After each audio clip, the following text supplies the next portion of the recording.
Nous allons étudier le Daf Kouf dans Masachet Bamakama. Nous reprenons cette ligne à la fin du Daf des têtes. Itmar, une memra qui nous dit Amar e dinar, le shulhani, celui qui montre un dinar, donc une pièce de monnaie, à un shulhani. Shulhani, c'est quelqu'un qui était justement apte à pouvoir déterminer quelles étaient les pièces qui étaient encore valables, acceptées dans tel pays ou dans un autre. Donc il le montre à un shulhani qui est professionnel. Et finalement, il se trouve rare. Donc, c'est quelqu'un qui, par exemple, doit être remboursé par quelqu'un. Avant d'être remboursé, il a un doute sur la validité des pièces. Il va, avant de se faire rembourser, d'accepter de se faire rembourser avec ses pièces, il va voir un shulhani, un professionnel, en lui disant voilà, est-ce que ces pièces que cette personne me rend pour me rembourser ou me payer, est-ce que ces pièces sont bonnes et seront acceptées? La personne, le shulchani en question justement, répond oui, Venim Sarah, et il se trouve qu'au final, il s'avère que c'est faux. La pièce n'est pas bonne. Taner Hada Uman Patour, Ve'idiot Hayav. On a une braïta qui dit que s'il est professionnel, il est Patour, dispensé. Parce que c'est pas de sa faute, ça veut dire qu'il a eu une force majeure. S'il n'est pas professionnel, il est Hayav de son erreur. Et Tania Idach, une autre braïta dit Ben Uman, Ben Idiot Hayav, qu'il soit Uman ou Hayav, ou Uman ou Idiot, il sera Hayab. La Gemara s'étonne. Comment on peut avoir deux braïtot anonymes qui disent exactement l'inverse? Amarav Papa, qui tania uman patur, kegon danku veisur.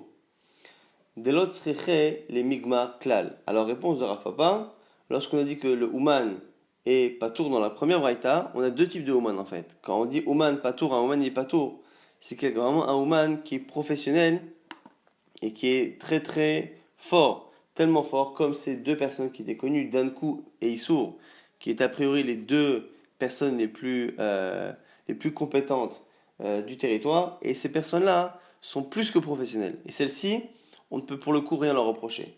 Par contre, si c'est simplement quelqu'un qui en fait son métier, finalement qu'il en fasse son métier ou qu'il soit amateur, il sera Hayab. Donc on a finalement une distinction entre les deux types de Ouman. Il y a Ouman Stam et Ouman comme Dankou et Issour. L'agma dit, et là, Bemaï Tarou. Alors l'agma dit, attends, s'il y a l'amateur, s'il y a après le professionnel, et après le professionnel, il y a le super professionnel, c'est-à-dire le professionnel qui ne fait jamais d'erreur quasiment, comme Dankou et Issour. L'agma dit, si c'est ça, comment il a pu se tromper? L'agma dit, Ta'ou. Bekista Hatta, de Ish'ata Denafak Mitote Sirta. Il s'est trompé avec une nouvelle pièce qui est sortie quelques instants avant même qu'il réponde. En fait, il ne pouvait pas savoir que entre le moment où une nouvelle pièce est sortie et une pièce a été annulée, et le moment où la nouvelle est arrivée jusqu'à lui, il ne pouvait pas le savoir. Et du coup, il a tranché par rapport à une pièce sans savoir qu'il y avait eu du changement, mais un changement qu'il ne pouvait pas savoir, puisqu'il ne pouvait pas aller plus vite que l'information. Et donc c'est la raison pour laquelle, malgré une compétence irréprochable, il a pu se tromper. Agma nous rapporte une histoire à ce sujet. Haïteta d'Arzed Dinara, les Rabbi Chia. C'est une femme qui a montré un dinar à Rabbi Chia. Donc Rabbi Chia, Kaniré, avait l'habitude de faire ce genre de travail, avec en tout cas Rav. Rav travaillait pour Rabbi Chia. Et Rabbi Chia donc avait comme ça un bureau dans lequel il répondait et il jugeait justement de la valeur des pièces. Amala, Rabbi Chia lui a répondu, mais Aliyahu, c'est une bonne pièce. Les Machar, Ataï les Kameh. Le lendemain, cette femme est revenue et lui a dit va voilà, Chazite, Vamrouli, Bishahu. Je l'ai montré à des commerçants pour maintenant payer et ils me disent qu'elle est mauvaise. Velokanafikli. Et je ne peux pas la dépenser, l'utiliser. Donc, elle a reproché à Rabbi Chia de lui avoir dit qu'une pièce était bonne. Donc, elle a accepté d'un éventuel endetté ou d'un éventuel client et maintenant elle ne peut plus rien faire avec. Alors, à ce moment-là, Rabbi Chia se retourne vers Rav. Amalé, les Rav. Zil Khalfe Nihala. Il lui dit écoute, va lui rendre la valeur de cette pièce. Urtov Apinkasi Den Aisek Bish. Et écrit dans ma comptabilité, Den Aisek Bish, c'est une perte que l'on a eue, une mauvaise affaire que l'on a fait, qui a fait qu'on a perdu cette somme. La Gma s'étonne. Et dit Maishna Dan Kouve Issour, des petits Mishum de l'autre Migma. Dis-moi, on a dit que des super professionnels comme Danko et Issour, qui n'ont besoin d'apprendre de personne, qui n'ont pas besoin d'apprendre, c'est-à-dire qui sont vraiment les plus professionnels qui existent, ceux-là, on a dit qu'ils étaient Ptorim. Rabbi Chia Nami, la Makabay, a priori Rabbi Chia non plus n'était pas un semi-professionnel, il était un vrai professionnel à qui il ne manquait aucune connaissance. Alors pourquoi finalement a-t-il payé puisque normalement il devrait être patour? La Gemara Bechia, Lifni Mishorat Adin, Hu De'avad. La Gemara dit tu as raison. Mais Rabbi Chia, au niveau de la halacha, il n'était pas obligé de payer, mais il a décidé de faire l'ifnim mishurat adin, d'aller plus loin que la limite de la halacha et de finalement rembourser cette dame, même si techniquement il n'en avait pas la nécessité. Qui est détaillé comme c'est marqué au nom de Rav Yosef, au sujet justement dans Shemot, Vodata lahem taderech yelchuba vetamasa shayarasun, et Akadosh Baruch Hu dit à Moshe Rabbeinu, tu leur feras connaître au Béni Israël, Vodata lahem et taderech, le chemin yelchuba qu'ils emprunteront, vetamasa shayarasun, et les actions qu'ils feront. Là-bas, on fait des drachot ve'odarta lahem. Tu leur feras connaître ze bet hayem. Tu leur feras connaître, c'est quoi feras connaître? C'est fait référence à l'étude et donc à la maison de vie, puisque la Torah, elle est hayenu, notre vie, ve'orach yamenu, la longueur de nos jours. Bet hayem, la maison de vie, c'est justement le bet midrash. Et derrière, tu leur montreras le chemin. Le chemin, c'est quoi? Zog milut chasadim, c'est le fait de leur apprendre à donner aux autres et à faire Gimilut Chasadim. Yilechou, ils emprunteront. Zo Bikur Cholim, c'est pour parler de Bikur Cholim. Bikur Cholim qui a une certaine nuance avec Gimilut Chasadim. Ba Zo Kvura. Dans le chemin qu'ils emprunteront dedans c'est une allusion au fait d'aller s'occuper de la sépulture de quelqu'un. Et Maase, l'action, Zehadin, c'est le fait de savoir juger avec justesse. À Shaya Asun qu'ils feront.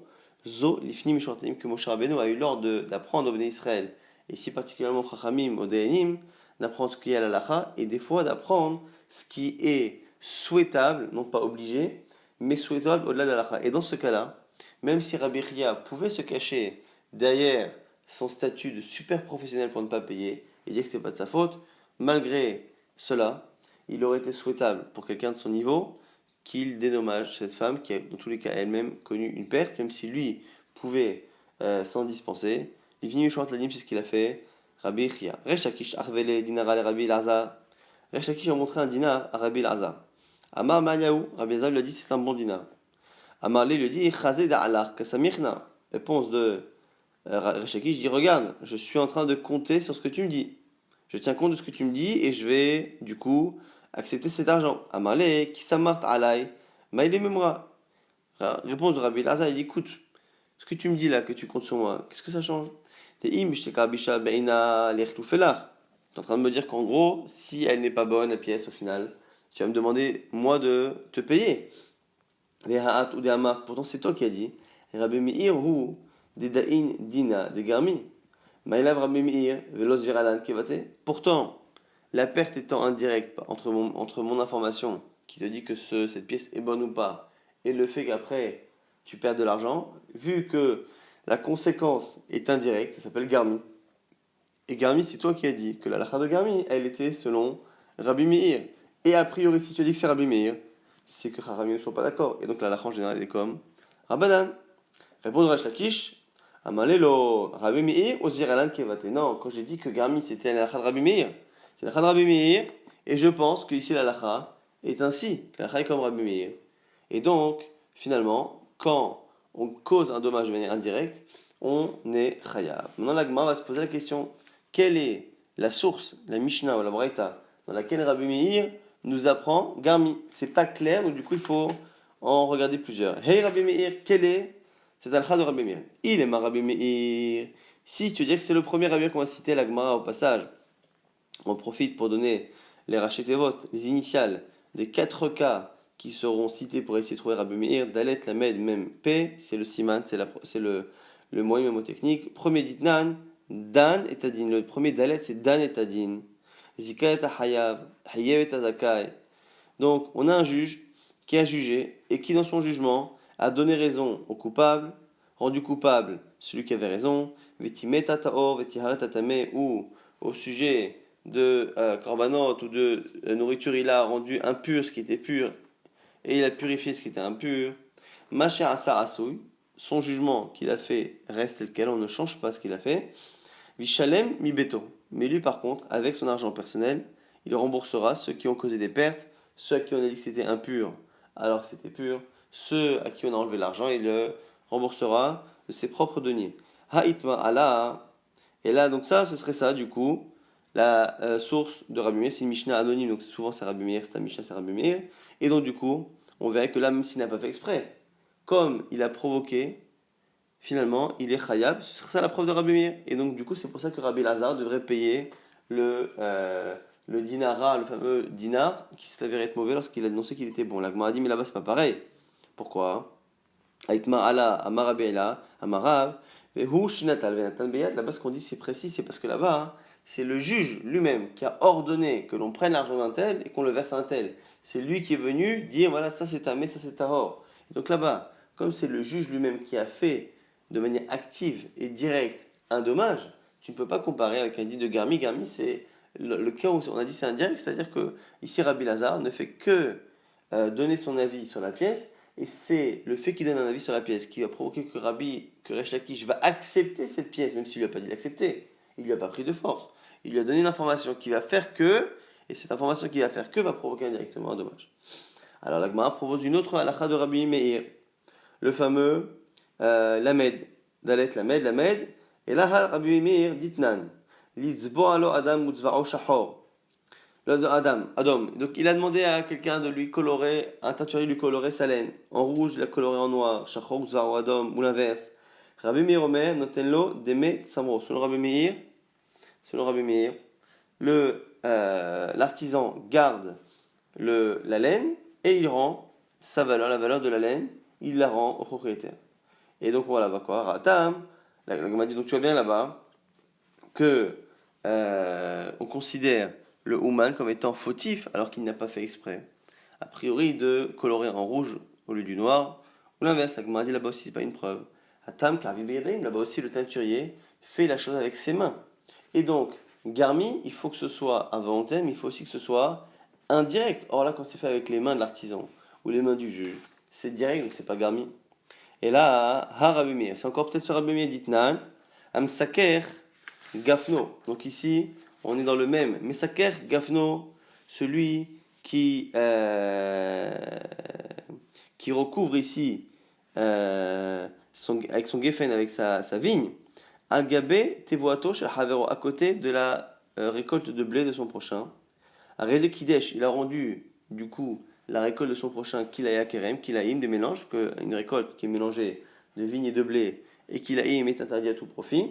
Et là, ici, c'est le voisin qui a la vigne, qui a déplacé sa vigne de telle sorte à ce que finalement, il a fait ça. Vehayav, on dit là-bas, il est Hayav. À Tanami, Karbebedem, on m'a dit aussi là-bas, hein, c'est parce que lui-même, de manière active, il a déplacé sa vigne, il a mis sa ker, Gafno. Donc là-bas, encore une fois, ce n'est pas une preuve que Garmi est une halakha de Rabbi Meir. Et là, Ha Rabbi Meir d'Etania, Mechitzat Kerem. C'est une autre halakha de Rabbi Meir par rapport à Kilaïm. Il y a une Mechitza, il a une vigne. Cette vigne comporte sur le côté une barrière. Cette barrière permet d'empêcher les mélanges avec le blé. Chez Ifretza, et elle s'est fendue, cassée. Omerlo Gedor, celui qui a le champ de blé, dit à son voisin, écoute, reconstruis-la de telle sorte à ce que mon blé ne devienne pas kilaïm et interdit à tout profit. Nifretza Omerlo Gedor, s'il le fait qu'une seconde fois elle tombe, il lui dit encore Gedor. Nitia Esh, Mimena Velok Darasi, à un moment donné, il en a marre de la reconstruire. Qu'il ne la reconstruit pas, Areze Kidesh. Là, à ce moment-là, la récolte évidemment est devenue kilaïm. Vehayav, Be'achariyuto, et il est hayav. Et là, on voit ici que la deuxième ou troisième fois, lorsqu'il ne reconstruit pas, il ne provoque pas directement kilaïm. C'est une conséquence, le fait qu'il enlève la barrière va provoquer que l'évolution de la vigne, qui se fait toute seule, va provoquer des kilaïm chez le voisin. Et donc, c'est la preuve que l'on a ici, que Rabbi Meir pense Garmi, mais pas forcément Rabbanan, mais Rachaki, je pense que la halakha est comme Rabbi Meir. La Mishnah va rapporter une halakha qu'on vient de citer, Atnoten Tsemer, la Tsabar, celui qui donne de la laine à un teinturier, Veikdicho Yora, et il a brûlé la marmite, Notenlo Deme Samro. Donc,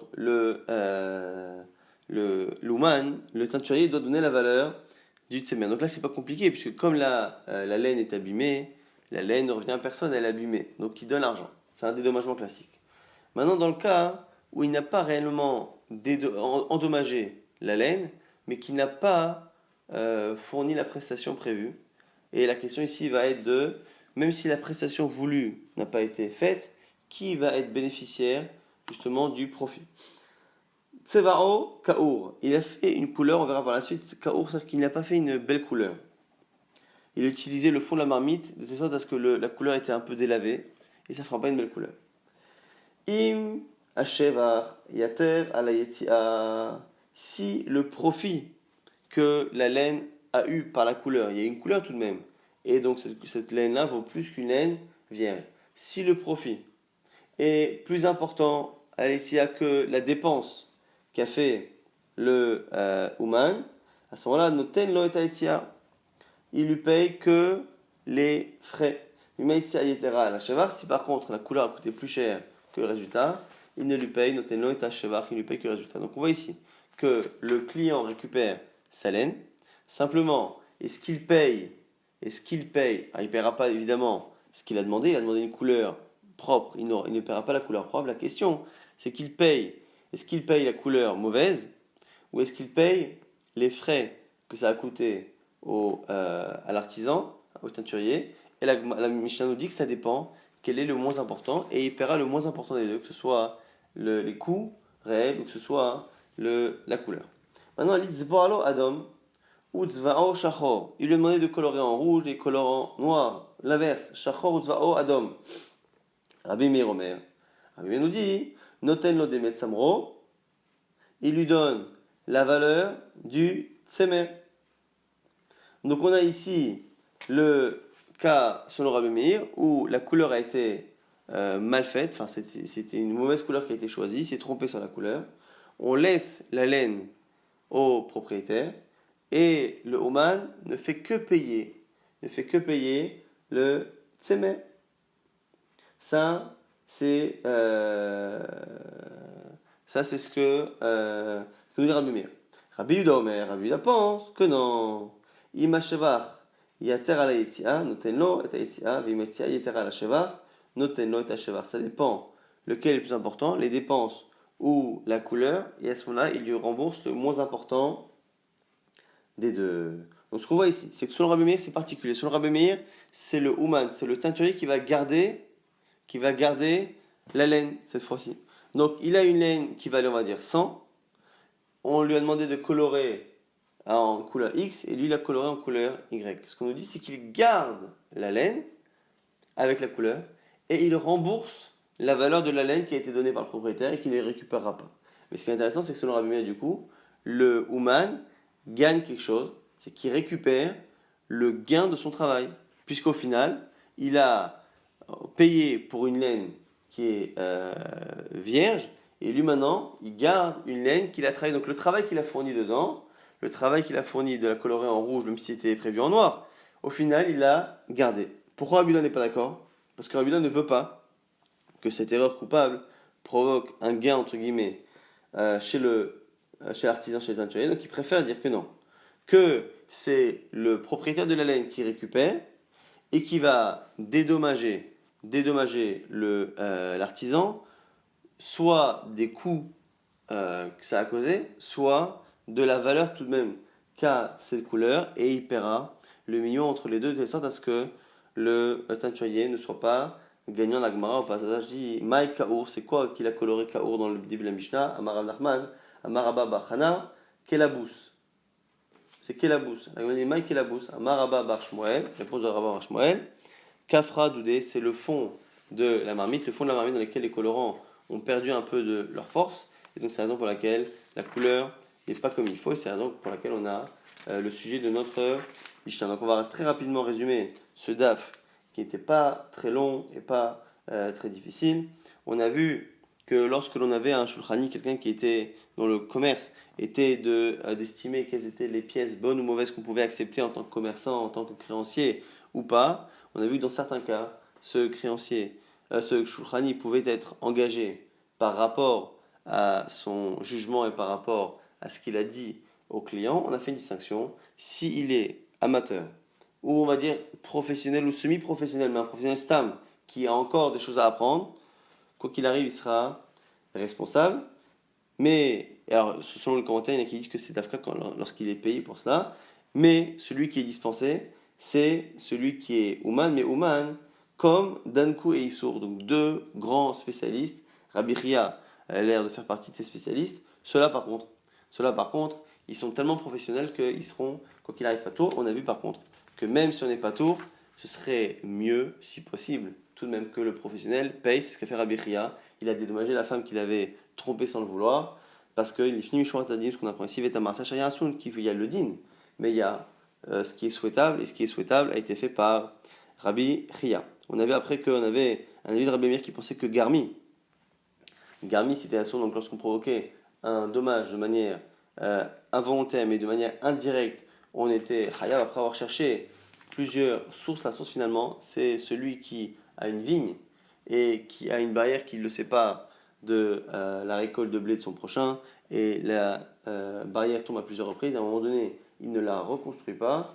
Ce que la vigne va causer comme kilaïm chez le voisin sera un dommage indirectement lié à la non-reconstruction de la barrière, et dans ce cas-là, c'est Garmi, et Rabbi Meir dira que c'est Asso, Chachamim diront que ce sera Patour, et selon Rachakish Alachai comme Rabbi Meir.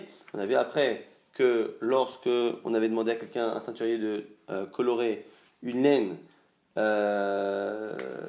lorsque la couleur n'était pas comme il faut, on garde le client garde sa laine et il paiera le minimum de ce que il fait perdre au commerçant, c'est-à-dire soit le coût qu'il a dépensé, soit la valeur de cette couleur. Par contre, lorsqu'il s'est trompé de couleur, là on a une marque locale intéressante entre Rabbi Meir et Rabbi Yehuda. Rabbi Yehuda pense la même chose que pour la mauvaise couleur, c'est-à-dire que c'est le client qui récupère et qui dommage le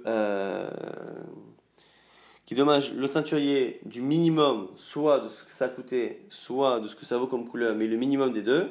Et selon Rabbi Meir, non, le teinturier garde, parce que finalement la couleur elle est belle, elle est bien faite, mais c'est pas ce qui était prévu. Donc il dit que le teinturier garde la laine, et donc comme il garde la laine, il a la laine et la couleur, et il ne rembourse au client que la laine que le client lui avait laissée et qu'il a perdue, et du coup entre-temps, il récupère la couleur que lui-même avait faite sur cet objet. Donc c'est la raison pour laquelle on a une marloquette, Rabbi Meir et Rabbi Yehuda. Est-ce que dans ce cas-là, on tolère que l'artisan soit entre guillemets gagnant puisqu'il garde finalement le fruit de son travail?